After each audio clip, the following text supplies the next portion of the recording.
Hi, I'm Mark Malusis, New York sports personality. You've heard me on radio and seen me on TV. Now I'm teaching right here at Iona. That's right. I'm an instructor in the new Sports Communication and Media Graduate Program. All classes are taught by industry professionals like myself in our brand new state-of-the-art digital lab. For more information, go to iona.edu and search sports communication or email graduate coordinator Mike Damergis. Go Gales! This is the Sports Sit Down with Mike Damergis. This is our sports communication and graduate program of students, a lot of aspiring producers, reporters, and journalists in here. So just going over a couple of conversations, going over their podcast. Now, the last time I saw you, there was a big snowstorm in Green Bay, and it took us about 4 hours to get back to Milwaukee, as you recall. Yeah, that was a torturous journey, no doubt. But I want to say hey to the class. It's a very cool field in the industry you guys are trying to crack into. You'll meet lots of awesome, amazing people and do some things and go some places you probably didn't think you would go before. And sometimes, to Mike's point, there will be a 4-hour snowy car driving involved in it. Now, you're a 15-year NFL veteran. You won a national championship at the University of Colorado, 3-time Pro Bowler. You played in the Super Bowl. And I just want to ask this question right off the top. You played against Marino. You played against Montana. You played against Elway. You played against Peyton, and you played against Brady. Who is the best? I would say Peyton was the best regular season quarterback ever. By the time you get to the playoffs, you start playing good defenses. Weather becomes a factor. Maybe the Colts were playing away from the dome. His game was based on so much execution and so much precision. I think that's what made him not as successful a postseason quarterback. So for the postseason, I would go with Brady because the record speaks for itself. And before we get to the students and some of their questions here, we're seeing something that's really like a tsunami. First with COVID, and now with the social change here. Is this something that you ever anticipated in your life? And was there conversations back in the 80s, going to college, 90s, and through 2000 that there was a problem? Well, as far as the COVID stuff and the pandemic, I'm a science guy. I do a lot of reading. So I read a book actually called Pandemic about 2 years ago, which really talked about the flu outbreak in the early 1900s and all the effect that had worldwide. So when this first started happening, I thought, number one, this sounds very similar, and I could see such a large worldwide effect based on that. So I guess to answer your question, I wasn't surprised by that happening.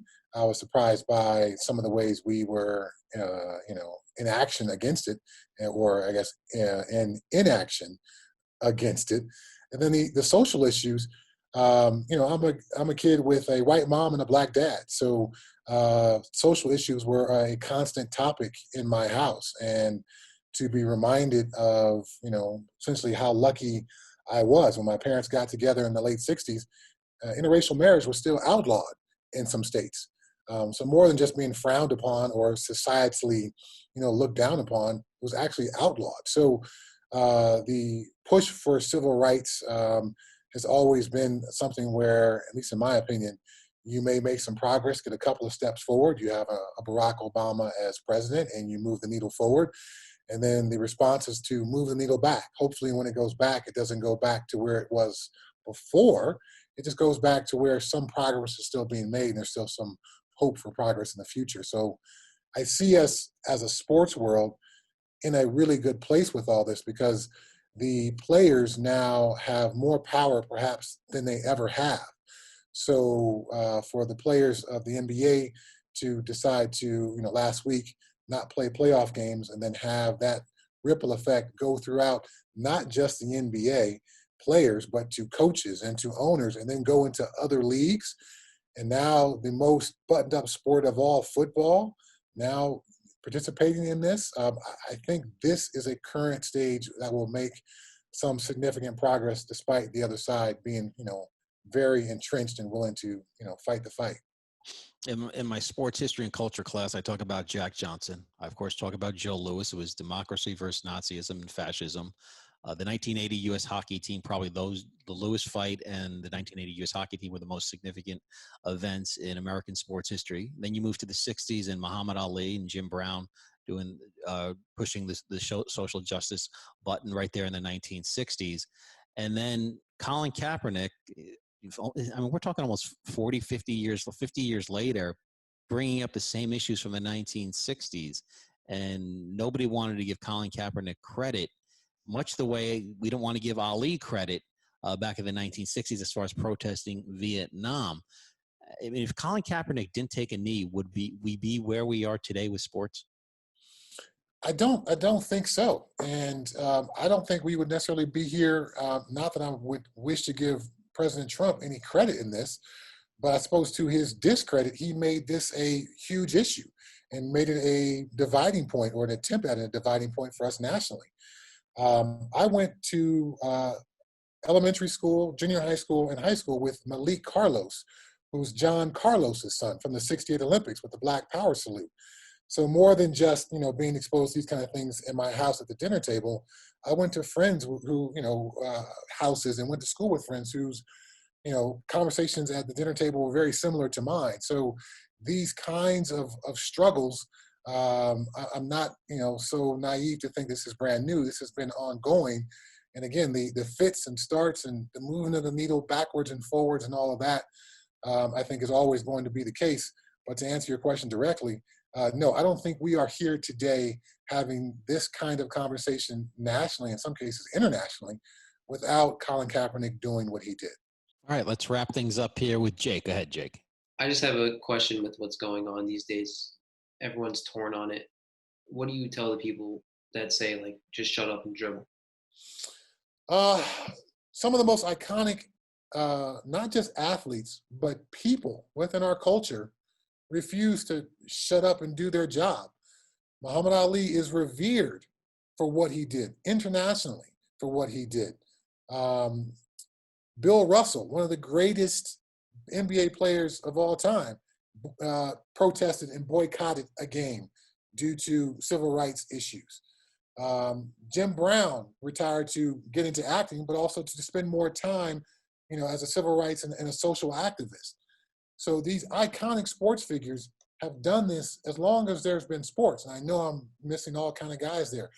Jackie Robinson went to my high school. It was a junior college in John Muir High School in Pasadena, California. So, the athlete breaking through barriers in society has been along forever. So when people say, shut up and dribble or shut up and play, it is just a lazy attempt to silence you. You've been given this amazing platform. Now, it's based on your skills as a player, not as your skills as a social activist. But can you, with some thought, some time, some togetherness, some unity with some other people, come up and enact some change and do some things? Absolutely. I'm loving what the NBA is doing, making their arenas available for voting this fall. That's more than just a protest. It's more than just a name that could possibly piss people off on the back of your jersey. That is real demonstratable actions. So for people to push back on those kinds of things, they're essentially pushing back on what makes sports great, number one, but also what makes America great. So, I mean, I know we're not in, sensitive company here. So folks who say that, F them.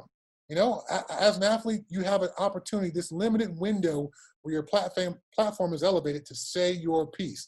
Recognize, though, we have this platform you because you play the game well, not because you're only a social justice warrior. You need to pay attention to your day job, which made you famous. Do that well and do the other. Don't get the two twisted and unequal in where you give your attention to.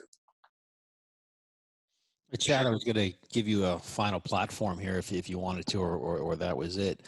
But maybe just explain why this is important. And this is really a turning point in the country's life. Wow.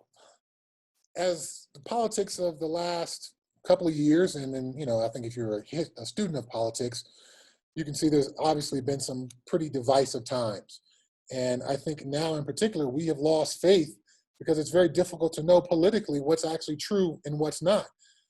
people who play sports come from a place where there's a direct scorecard.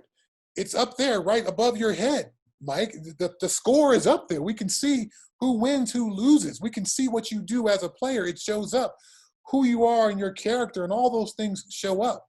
So in a society where there's so much doubt and confusion about who's right, who's corrupt, who's not, to have these people that come from a segment of society where there is a winner and there is a loser and score is kept, and you can't lie and bull crap your way through. You actually have to go out and win the game legitimately.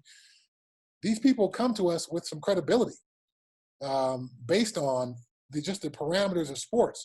So to take this moment where we are with sports at this kind of the forefront of so much of this, I think these players have an incredible opportunity. The media covering them has an incredible opportunity. And I don't think this one will be wasted. It was just a couple of months ago with George Floyd and protest and this and that. And not that it was wasted, but I think we got back to life a little too quickly, tried to get back to normal a little too quickly. I don't think that's going to happen now when people are canceling games or postponing games, when entire leagues, everybody in the WNBA circle took a photo together. Every player and every coach linked arms. We wouldn't even seen that last season, but now we're seeing these kind of amazing moments of unity, which also speak to the power that these people have. This has been a production of the Sports Communication and Media Graduate Program at Iona College.